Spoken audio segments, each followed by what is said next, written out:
오늘도 주님의 말씀이 여러분들에게 살과 피가 돼서 여러분 삶의 능력이 되셔서 또 그렇게 살아서 믿음으로 승리하시고 하나님 약속하신 축복을 여러분 사시는 동안에 꼭 누리시고 하나님께 영광 돌리시기를 예수님의 이름으로 축복을 드립니다.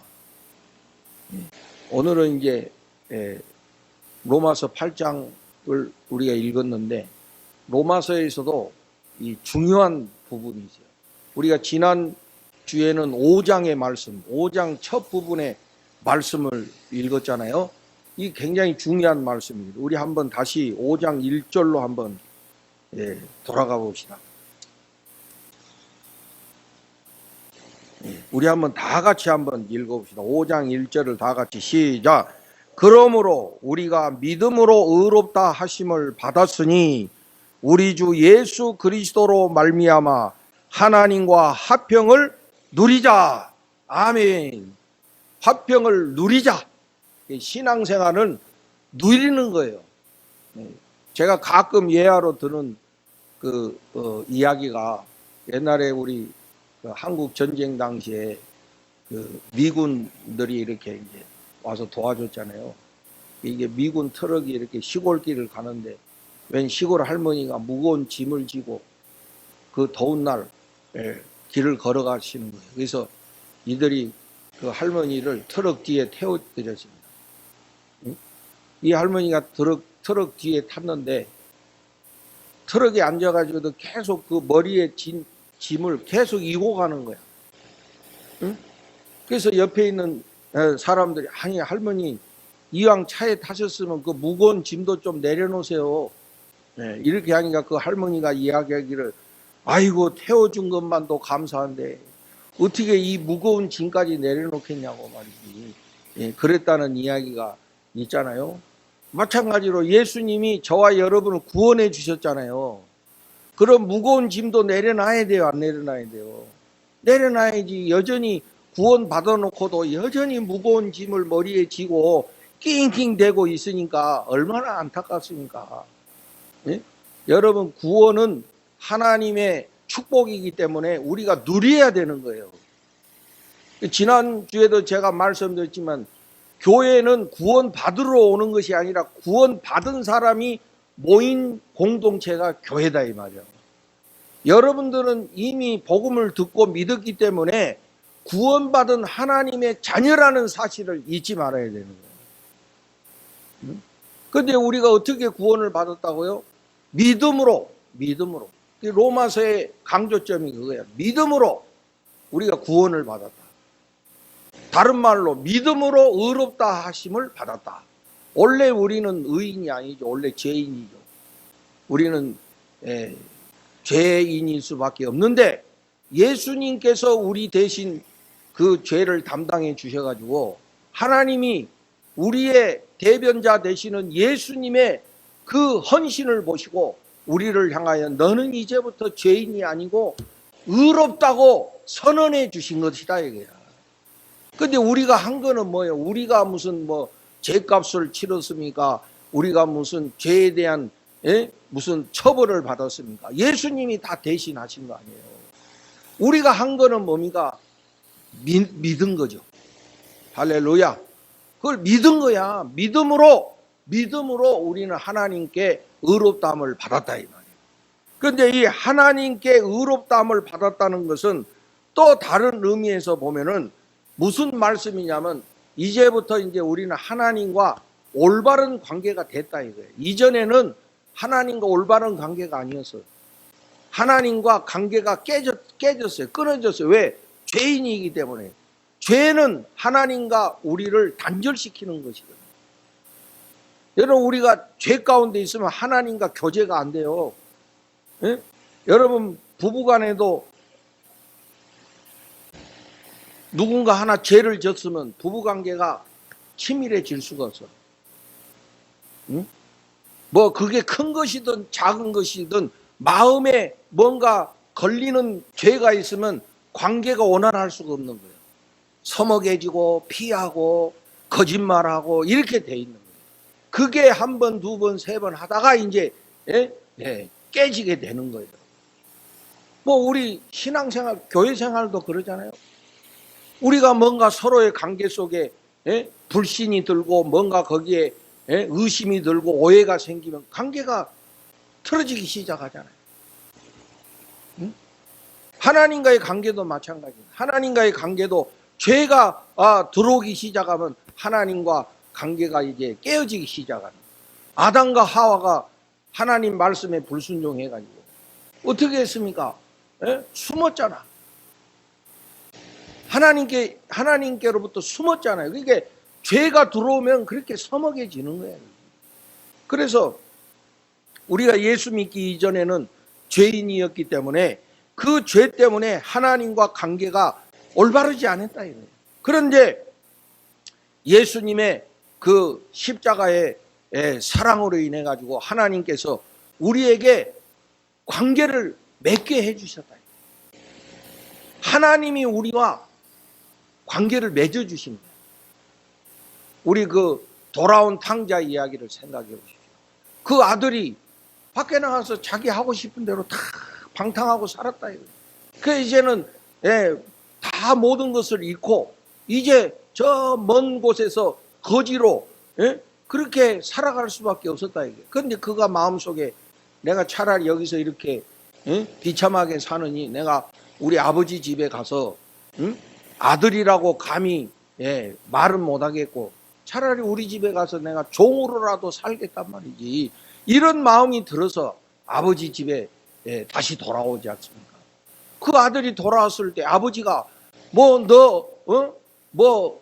왜 그랬느냐 따졌습니까? 돌아오니까 무조건 품어주고 무조건 아들로 다시 회복시켜 줬잖아요. 그게 하나님의 사랑이다. 그게 하나님의 사랑이고 그것이 하나님의 구원하심이다. 하나님은 우리와 늘 올바른 관계를 맺기를 원하고 하나님은 우리와 늘 친밀한 관계를 갖기를 원하신다는 사실. 여러분 하나님이 우리를 부르셔가지고 그래 내가 너한테 모세처럼 큰 일을 맡겨가지고 너 세상에서 유명하게 해줄게. 응?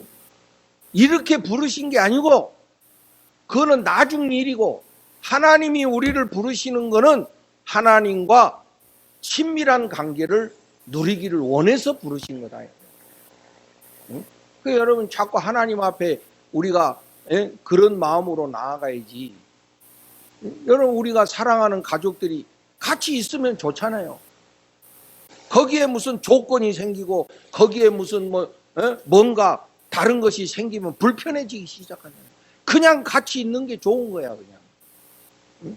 그것처럼 하나님은 늘 우리와 가까운 관계, 우리와 올바른 관계를 맺기를 원하신다 이게. 그런데 자꾸 인간들이 죄 가운데 빠지기 때문에 하나님과의 관계가 멀어지고 깨어지고 그런다.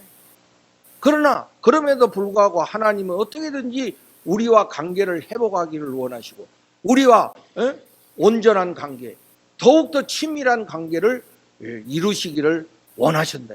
그래서 요한복음 3장 16절에 하나님이 세상을 이처럼 사랑하사 자기의 하나밖에 없는 이 독생자를 우리에게 주셨다고 말씀하셨지 않습니까? 그 결국에 왜 자기의 하나밖에 없는 독생자를 우리를 위해 내어주셨습니까? 우리와 좋은 관계를 맺기 위해서 그렇게 하신 거예요. 그래서 우리가 이 믿음으로 의롭다함을 받았다는 것은 하나님과 이제 올바른 관계가 됐다 이거예요. 근데 저는 이 로마서를 쓴 바울을 생각해 보게 돼요. 여러분 바울이 이제 예수님 만나기 전에 예수님을 반대하고 기독교를 적대하던 그런 사람이었어요. 근데 그 사람이 하나님을 안 믿는 사람이었냐? 아니다 이게. 그는 유대교의 그 율법 학자이기도 하고요. 누구보다도 하나님을 열심으로 섬기던 사람이었어요. 그 바울이 하나님을 안 믿는 사람이 아니었던 게 자기 나름대로 정말 하나님을 열심히 섬기고요. 하나님을 누구보다도 하나님을 위해 열정적으로 살았던 사람이 바울이에요.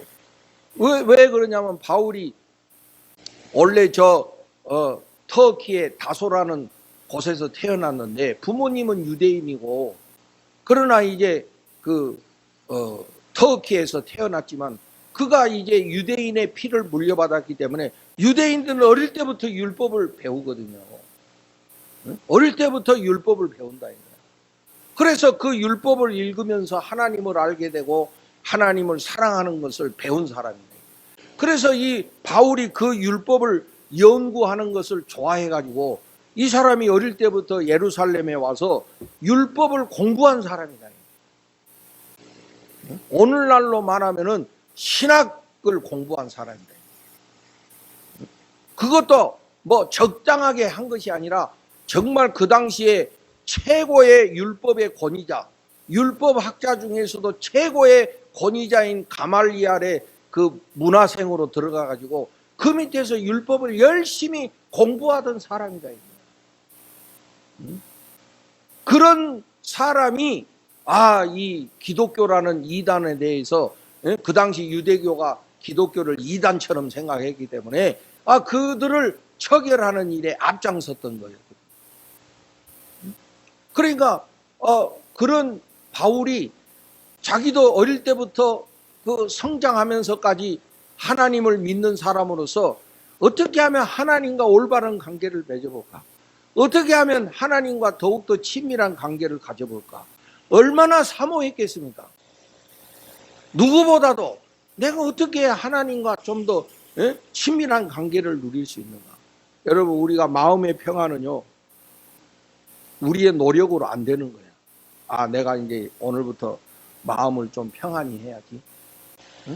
딱 이랬더니 그냥 누가 또 속을 긁어가지고 금방 평안이 무너지고, 괜히 또 보지 말 걸 봐가지고 또 속상하고 마음이 흔들리고 이렇잖아요. 여러분, 우리가 이 노력한다고 해서 되는 게 아니잖아요, 이게. 여러분들도 신앙생활하면서 그런 경험을 해보잖아요. 다 이제 좀 될 것 같은데 또 무너지기도 하고, 또 막 마음에 평화가 오는 것 같은데 또 하루 지나니까 다시 또 돌아가기도 하고. 그래서 늘 우리 마음속에 어떻게 하면 하나님의 통치 속에 들어가서 어떻게 하면 하나님과 온전한 관계를 이루어서 요동치지 않는 마음의 평화를 얻을 수 있을까? 이런 열망들이 있었잖아요. 바울도 누구보다도 그런 열망이 큰 사람이었다. 그러니까 자기 집을 떠나서 예루살렘까지 와서 그 율법을 공부하고 율법을 연구하지 않았겠어요? 그런데 그렇게 열심히 율법을 공부하고 율법을 연구했지만 하나님과 온전한 관계를 이루는 것이 안 된다. 심지어는 제가 제 경우를 이야기하면 저도 신학 공부를 누구보다도 열심히 했는데 신학 공부 열심히 했다고 해가지고 하나님과 올바른 관계를 맺는 건 아니다 이거야. 나도 지나보니까 그래요. 공부 많이 했다고 해서 하나님과 온전한 관계를 이루고 하나님과 친밀한 관계를 이루면 얼마나 좋겠어. 그런데 그렇지 않다 이거야. 또 바울도 얼마나 회당을 열심히 다녔겠냐고. 안식일마다 회당에 가서 나름대로 열심히 예배 생활도 하고, 나름대로 헌금 생활도 하고 얼마나 열심히 했겠어. 그래서 어떻게 하든지 하나님과 올바른 관계, 더 나아가 하나님과 친밀한 관계를 누리기 위해서 얼마나 사모하고 얼마나 애를 썼겠냐 이게. 근데 그게 사람의 노력으로 안 되는 거예요. 사람의 노력으로 안 되는 거예요. 그렇게 열심히 공부하고 열심히 헌신하고 열심히 노력하지만 그게 인간의 노력으로 되지 않는다는 것을 바울이 깨달은 사람이다. 그게 우리 사도행전에 보면요, 이런 이야기가 나요. 여러분, 우리 구약에서 최초의 순교자는 누굽니까, 여러분? 구약 성경에서 최초의 순교자는 누구요? 아벨. 우리 안수 집사님 아주 성경 박사야. 그러면 신약에서 최초의 순교자는 누굽니까? 신약에서, 신약 성경에서 최초의 순교자는 누굽니까? 응? 스데반이죠. 스데반. 구약에서는 아벨이고 신약에서는 스데반이야. 그래서 우리 사도행전에 보면 그 스데반 집사님이 설교하다가 유대인들한테 돌 맞아 죽는 그 순교의 현장이 나오잖아요. 이때 이 스데반이 그 돌에 맞아 죽으면서 그 얼굴이 천사의 얼굴과 같다고 그래서, 여러분 우리 돌멩이 하나 맞으면 얼마나 아프겠어. 한번 생각해봐 여러분. 응? 조그만 가시에 찔려도 그냥 막 난리인데, 그 돌로 막 맞아갖고 피가 철철 흐르고 숨이 멎어가는데 천사의 얼굴이었대요. 왜? 스데반은 돌에 맞았지만은 하늘의 영광을 바라봤기 때문에 마치 그 얼굴이 천사와 같았다. 그런데 놀라운 거는 그때 이 유대인들이 막 돌을 던질 때 이 돌 던지는 사람들의 옷을 이렇게 그 지켜준 젊은이가 하나 있어서, 그가 누굽니까? 사울이라는 청년이었어요. 그 사울이 바울이거든. 응? 그때 바울이 굉장히 충격을 받았을 거라고 생각해요.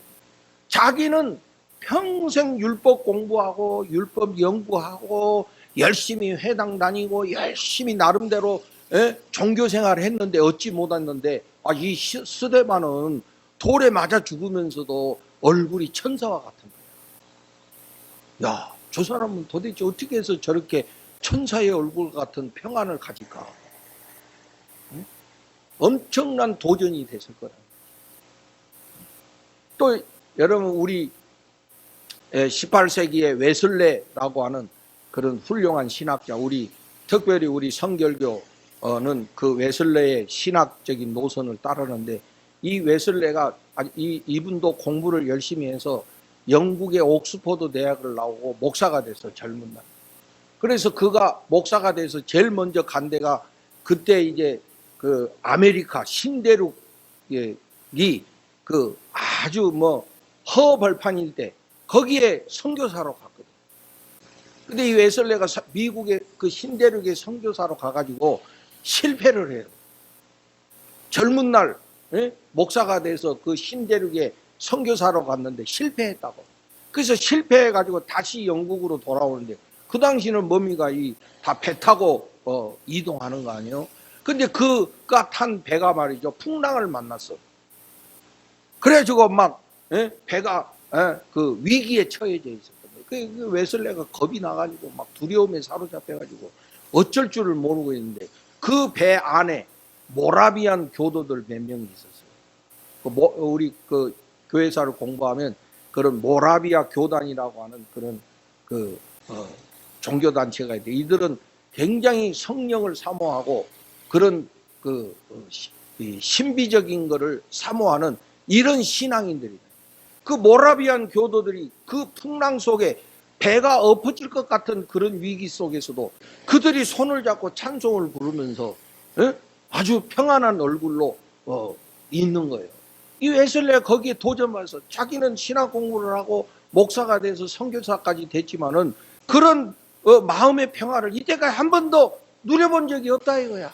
그런데 저들은 꼭 시골 촌 사람들 같았지만은 저들은 그 믿음으로 평안한 얼굴을 하고 그 위기 속에서도 찬양을 하고. 여러분 우리가 타이타닉이라는 영화에도 보면 그 배가 침몰할 때 그 배 안에 이 악단들이 그 4주를 가까이 그 찬송을 연주하는 아주 그 감동적인 장면이 나오죠. 그 위기에서 흔들리는 사람들에게 이 찬송가를 연주하면서 저들이 조금이라도 마음의 평화를 갖도록 하는 그런 감동적인 장면입니다. 그 웨슬레도 그들의 그 모습을 보고 엄청난 도전을 받은 거예요. 과연 나한테 저런 평안이 있느냐 말이지. 나는 그렇게 열심히 그렇게 교회 생활도 했고 신학 공부도 하고 목사가 됐지만은 한 번도 누려보지 못한 그런 평안대. 그러던 웨슬레가 이제 고향으로 돌아와서 성령 체험을 한 거예요. 그래서 웨슬레가 아주 놀랍게 변화되는 그런 이야기가 있습니다. 아마 바울도 그랬을 거라고 생각해요. 근데 저도 그렇고 아마 여러분들도 동감이 되실 거예요. 우리가 신앙생활 하지만 정말로 나름대로 인간적으로 열심히 하고 노력하지만 그렇게 한다고 해서 과연 우리 안에 하나님의 평화가 임하느냐. 과연 그런 그 하나님과의 온전한 관계는 어떻게 해서 우리 마음에 오는 것이냐. 그런데 바울이 그 경험을 통해서 하나님과의 관계는 인간의 노력으로 되는 것이 아니라 율법을 열심히 지켰다고 해서 되는 게 아니고 종교 생활을 열심으로 해서 되는 게 아니고 하나님과 올바른 관계를 맺는 것은 믿음으로 되는 것이다 하는 것을 체험한 것이거든요. 이건 누가 가르쳐 준 게 아니야. 하나님의 그런 그 사랑을 이 바울이 몸소 체험한 거야. 그러면서 그가 지금 고백하고 있는 거예요. 믿음으로 이제 우리는 믿음으로 의롭다함을 받았으니 하나님과 화평을 누리자. 이렇게 우리에게 말하고 있는 거예요. 인간의 노력으로 되지 않는 거. 하나님의 은혜로 하나님의 사랑을 내가 믿음으로 되는 것을 바울이 깨달았다는 것이죠. 여러분들도 이런 믿음의 체험들이 있으시기를 주의 이름으로 축복합니다. 그래서 하나님이 주시는 이 평화, 하나님과의 온전한 관계 속에 우리가 그게 여러분 우리가 구원 속으로 들어가는 거예요, 여러분. 인간의 노력으로 되는 게 아니다 이게. 벌써 우리 인간의 노력으로 했으면 벌써 됐어야지. 응? 그동안 한 게 얼마인데. 근데 그게 우리의 노력으로 열심히 그 행동을 했다고 해서 되는 게 아니다. 이거는 하나님이 주시는 거다. 그걸 내가 믿음으로 그런 은혜 속에 우리가 들어가는 것이지 이게 우리의 노력으로 되는 것이 아니다. 그게 여러분 우리가 믿음으로 의롭다함을 받는 거야. 이런 그 하나님의 은혜를 우리가 깨달아야지 이게 우리가 하나님의 평화 속으로 들어가는 거예요. 그런데 우리가 이제 하나님과의 그런 그 관계 속으로 들어갔잖아요. 그러면 중요한 것은 뭡니까? 이 관계가 지속적으로 유지가 되고 이 관계가 더욱더 풍성해지고 이 관계가 더욱더 친밀해져 가는 게 중요한 것이죠. 어떤 사람은 구원을 받아놓고도 다시 뒤로 돌아가는 사람이 있어요. 응? 그게 뭐야? 타락하는 거라고 그러지. 응? 하나님과 올바른 관계를 맺었는데 이상한 데로 돌아가 버리는 경우가 있거든. 그래도 우리는 여러분 돌아가지 않고 계속적으로 우리가 그래도 그 믿음 안에 살고 있다는 거 여러분 얼마나 감사한 일입니까? 응? 그런데 우리가 그 하나님과의 관계를 더 풍성하게 더 아름답게 유지할 수 있는 길이 뭐냐? 오늘 그거를 바울이 우리한테 가르쳐주고 있는 거예요. 이거는 바울의 체험에서 나온 겁니다. 자기가 이렇게 믿음으로 의롭다함을 받은 뒤에 어떻게 하나님과 더 풍성한 교제, 더 친밀한 관계를 누릴 수 있는가? 그가 깨달은 것이 뭐냐면은 바로 오늘 8장 2절입니다, 여러분. 우리 8장 2절을 우리 다 같이 한번 읽어보겠습니다. 시작. 이는 그리스도 예수 안에 있는 생명의 성령의 법이 죄와 사망의 법에서 너를 해방하여 씀이라. 아멘. 여기 그리스도 예수 안에 있는 생명의 성령의 법이 우리를 이기게 하신다. 네? 그래서 이 말이 조금 어렵습니다. 생명의 성령의 법이 이 도대체 뭔 말이냐? 이 말은 여러분 우리가 쉽게 그 풀이하면 이렇습니다. 생명을 주는 성령의 법이다. 성령은 우리에게 생명을 준다. 그런데 그 성령은 뭐냐면은 우리가 그리스도 예수 안에 있을 때 성령이 우리에게 생명을 주신다. 여러분 8장 9절을 봐보세요. 8장 9절. 8장 9절. 한번 다 같이 읽어볼까요? 시작. 만일 너희 속에 하나님의 영이 거하시면 너희가 육신에 있지 아니하고 영에 있나니 누구든지 그리스도의 영이 없으면 그리스도의 사람이 아니라. 여기 누구든지 그리스도의 영이 없으면, 그리스도의 영은 곧 성령을 말씀하시는 거거든요. 성령이 없으면 그리스도의 사람이 아니다. 응? 이 말은 다시 말하면 우리가 예수 믿고 예수 안에 살면 누가 우리 안에서 역사하시는 거예요? 성령님이 역사하고 계신다. 여러분 믿으시기를 바랍니다. 내가 예수 안에 있을 때 성령님이 나를 이끌어가고 계신다고. 응? 그걸 내가 인정을 해야 돼요, 여러분. 응? 아, 내가 예수 안에 삶으로 인해 가지고 성령이 나를 이끄신다. 그래서 성령이 우리에게 생명으로 이끌어 주시는 거예요. 오늘도 여러분이 이 예배 자리에 나오시게 된 궁극적인 이유가 성령님께서 여러분 마음을 주장하시고 이끌어서 오늘 이 예배 자리에 나오신 것을 여러분 믿으시기를 바랍니다. 응? 아, 내가 결정한 거야. 내가 오늘 다 다른 일 포기하고 내가 결단하고 내가 왔어. 아, 물론 그것도 맞기는 맞지만 그거보다 더 중요한 건 뭐예요? 여러분 안에 성령님께서 여러분들을 이 예배 자리에 나오게 하신 거다 이 말이에요. 응? 이걸 우리가 인정하고 살아야 그게 그리스도인이에요, 여러분. 우리는 모든 일에 내가 생각하는 대로 하는 게 아니라 우리 안에 성령님께서 우리를 이끄시고 있다는 것을 내가 인정하고 확신하고 살아야 되는 거예요. 응? 여러분 우리가 인생을 살면서 낭망할 때가 얼마나 많고 실망할 때가 얼마나 많고 좌절할 때가 얼마나 많고 아이고 이제는 그만하고 싶다. 응? 포기하고 싶다. 이런 마음이 뭐 여러분 안 드셔? 나는 많이 들어요. 응? 아 이거 하루 이틀도 아니고 1년 2년도 아니고 이거 뭐 이렇게까지 내가 살아야 되나 이런 마음이 들 때 있다. 이게 사람이니까. 그러나 그때마다 나를 그리스도에게로 이끄시는 분은 성령님이신 줄로 믿습니다. 성령님은 우리가 말할 수 없는 탄식에 사로잡힐 때 성령님도 탄식하시면서 우리를 위해서 기도하시는 분이시다. 그래서 우리를 구원의 생명으로 이끌어 주시는 분이다. 여러분 확신하고 믿고 인정하고 사셔야 돼요. 그래서 어떤 분은 그래서 우리 아침에 일어나면 이거는 이제 그 미국 사람이 말해서 뭐 그런 표현인데 굿모닝 성령님 우리말로 하면 아침에 일어나 아이고 성령님 안녕하세요 이렇게 하고 살아라 이거예요. 왜? 오늘 하루도 성령님과 우리가 함께 사는 거니까. 그걸 내가 인정하고 받아들이고 확신하는 게 중요하지 않습니까?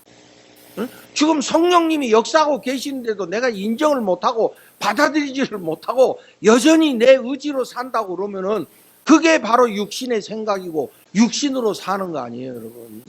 그러면 어떻게 합니까? 육신의 생각은 하나님을 기쁘시게 할 수 없고 육신의 생각은 하나님과 원수되게 하는 것이다.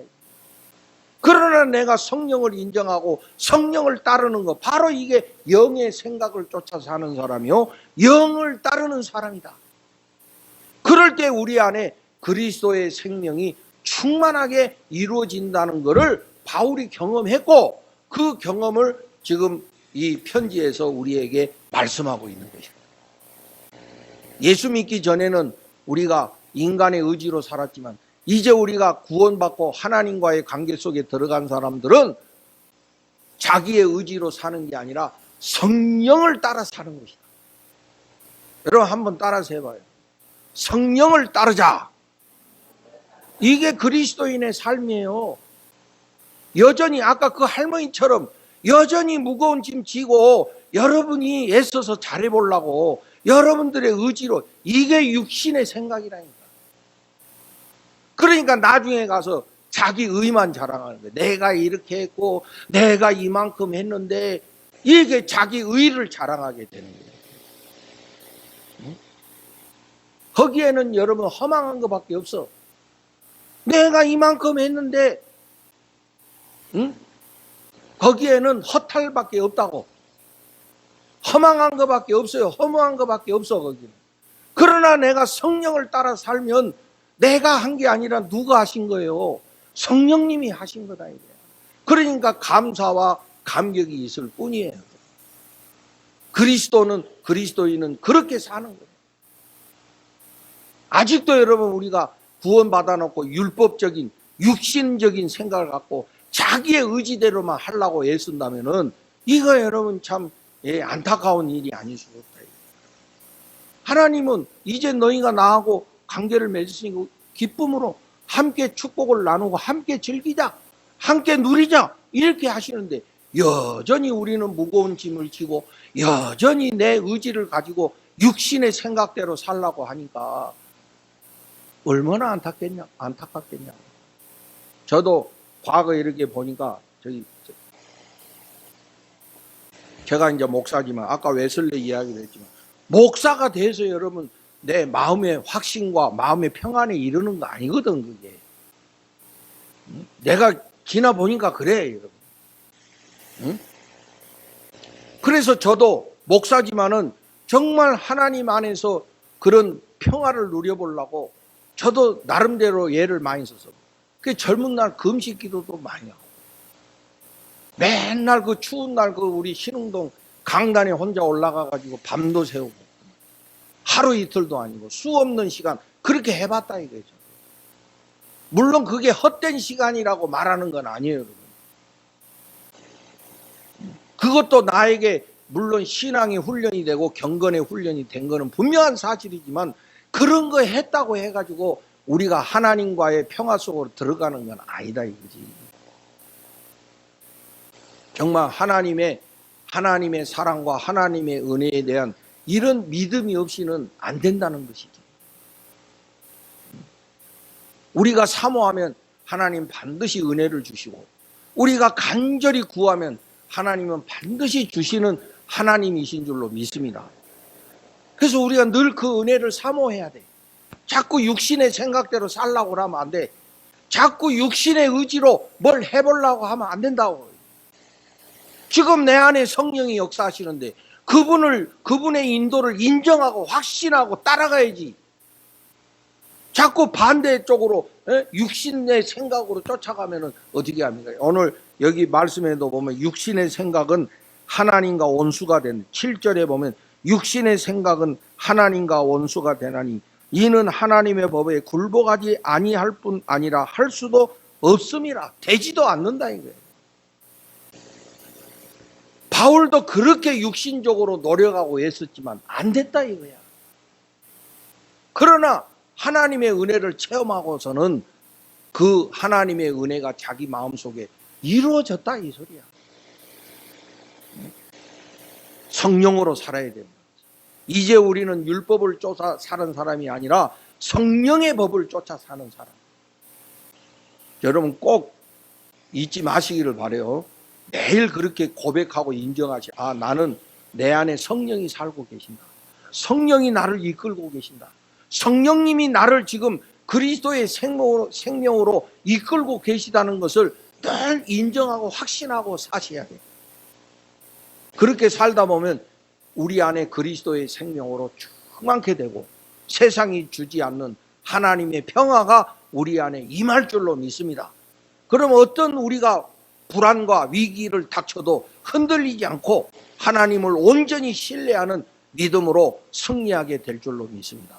그런 믿음의 축복을 여러분 늘 누리시고 살아가시기를 우리 주 예수 그리스도의 이름으로 축복을 드립니다.